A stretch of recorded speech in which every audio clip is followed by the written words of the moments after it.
आपका पहला सवाल है, उस स्थल का नाम बताइए जहां से प्राचीनतम स्थायी जीवन के प्रमाण मिले हैं। इसका सही उत्तर है मेहरगढ़। मानव द्वारा सर्वप्रथम प्रयुक्त अनाज कौन सा था? सही उत्तर है जौ। हड़प्पा कालीन पुरास्थल दधेरी कहाँ स्थित है? पंजाब में। हड़प्पा का उत्खनन करने वाला प्रथम पुरातत्वविद जो इसके महत्व को समझ पाया कौन था? Sir John Marshall. ऋग्वैदिक काल के प्रारंभ में निम्न में से किसे महत्वपूर्ण मूल्यवान संपत्ति समझा जाता था? गाय को। निम्नलिखित वैदिक देवताओं में किसे उनका पुरोहित माना जाता था? बृहस्पति को। महमूद गजनवी का दरबारी इतिहासकार कौन था? उत्बी।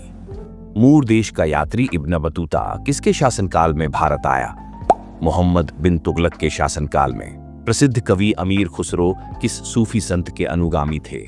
शेख निजामुद्दीन औलिया के। निम्नलिखित में से किसने साम्राज्य की राजधानी आगरा से दिल्ली स्थानांतरित की? शाहजहां ने।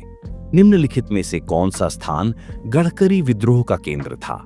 कोल्हापुर, जो कि महाराष्ट्र में है। हंटर कमीशन की रिपोर्ट में किसके विकास पर विशेष जोर दिया गया? प्राथमिक शिक्षा के विकास पर। भारतीय राष्ट्रीय कांग्रेस का प्रथम निर्वाचित यूरोपीय अध्यक्ष कौन था? George Yule. अंडमान और निकोबार द्वीप समूह में सबसे अधिक ऊंचाई वाली चोटी कौन है? Saddle peak. निम्न नदियों में से कौन अपने मार्ग में परिवर्तन करने के लिए कुख्यात है? कोसी नदी। निम्नलिखित में किसको रहस्यमयी झील कहा जाता है? रूपकुंड झील को। जोजिला दर्रा भारत के किस राज्य में स्थित है? जम्मू कश्मीर में। निम्न नहरों में से किसे दामोदर नदी से निकाला गया है? एडन नहर को। अलेक्जेंड्रिया समुद्र पत्तन कहाँ है? मिस्र में। वित्त विधेयकों के बारे में विशेष उपबंध किस अनुच्छेद के अंतर्गत किया गया है? अनुच्छेद 117 के अंतर्गत। मूलभूत अधिकारों को भारतीय संविधान में किस वर्ष समाविष्ट किया गया? सन 1976 में। भारतीय संविधान में राज्यों की सीमाओं को परिवर्तित करने की शक्ति किसके पास है? संसद के पास। निम्नलिखित में से कौन पक्षियों का महाद्वीप के नाम से जाना जाता है? दक्षिण अमेरिका।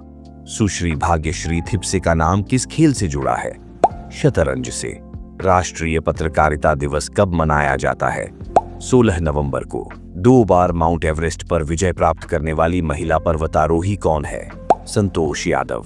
साहित्य के क्षेत्र में ज्ञानपीठ पुरस्कार पाने वाली प्रथम महिला कौन है? आशापूर्णा देवी। निम्न में से सबसे तेज कंप्यूटर मेमोरी कौन सी है? Cache memory. शरीर में जोड़ों में गठिया रोग निम्न में से किसके जमाव से होता है? यूरिक अम्ल के जमाव से। प्रोटीन की अधिकतम मात्रा किसमें होती है? इसका सही जवाब आप कमेंट बॉक्स में लिखें।